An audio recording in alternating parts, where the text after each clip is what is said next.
अस्सलाम वालेकुम वरहमतुल्लाहि वबरकातुहू। आज हम जानेंगे कि किस किस जानवर की कुर्बानी कर सकते हैं, उन जानवरों की उम्र कितनी होनी चाहिए और किस जानवर पर कितने लोगों की तरफ से कुर्बानी हो सकती है। इन तीनों बातों को हम बिल्कुल डिटेल से जानेंगे इंशाअल्लाह। पहली चीज कि किन किन जानवरों की कुर्बानी आप कर सकते, बकरा, बकरी, भेड़, दुम्बा, गाडर, इनकी कुर्बानी कर सकते हैं। इनके अलावा गाय, बैल, भैंस, बोदा, इनकी भी कुर्बानी कर सकते हैं। इसी तरीके से उनकी भी कुर्बानी आप कर सकते हैं। इन जानवरों के अलावा और जो जानवर हैं उन पर कुर्बानी आपकी दुरुस्त नहीं होगी, अदा नहीं होगी। अब इनकी उम्र कितनी होनी चाहिए? तो बकरा, बकरी, दुम्बा, भेड़, मेंढा, इनमें 1 साल मुकम्मल होना जरूरी है। अगर 1 साल से एक दिन भी कम होगा तो फिर कुर्बानी उस जानवर पर दुरुस्त नहीं होगी।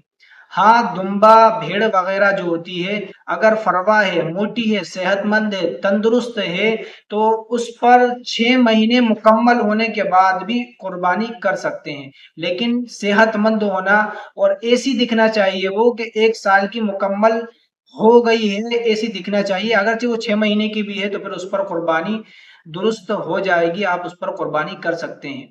अब इन बकरा, बकरी, भेड़, दुम्बा, गाडर, इन पर सिर्फ एक ही बंदे की तरफ से कुर्बानी अदा होगी।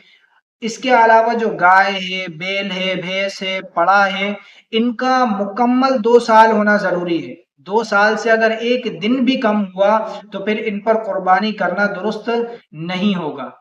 अब इनमें 7 लोगों की तरफ से कुर्बानी आप कर सकते हैं, यानी 7 लोग जिन पर कुर्बानी वाजिब थी। अब इन 7 लोगों की तरफ से आप एक बोदा या एक भैंस को जुबा कर रहे हैं तो ये 7 लोगों की तरफ से अदा हो जाएगी, लेकिन उसकी उम्र मुकम्मल 2 साल होनी चाहिए। इसी तरीके से तीसरा एक जानवर है ऊंट। ऊंट के ऊपर भी 7 लोगों की तरफ से कुर्बानी अदा हो जाएगी, लेकिन ऊंट की उम्र मुकम्मल 5 साल होनी चाहिए। अब ऊंट हो या ऊंटनी हो, लेकिन ऊंट का 5 साल मुकम्मल, 5 साल का ऊंट मुकम्मल होना जरूरी है।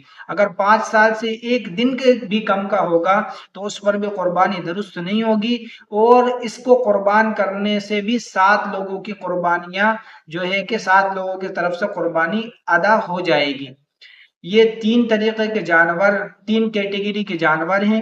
इन तीनों कैटेगरी के जानवरों की उम्र भी मैंने बता दी है, और कितने हिस्से यानी कितने लोगों की तरफ से इन पर कुर्बानी आप कर सकते हैं ये भी मैंने बता दिया है। सलाम वालेकुम वरहमतुल्लाहि वबरकातुहू।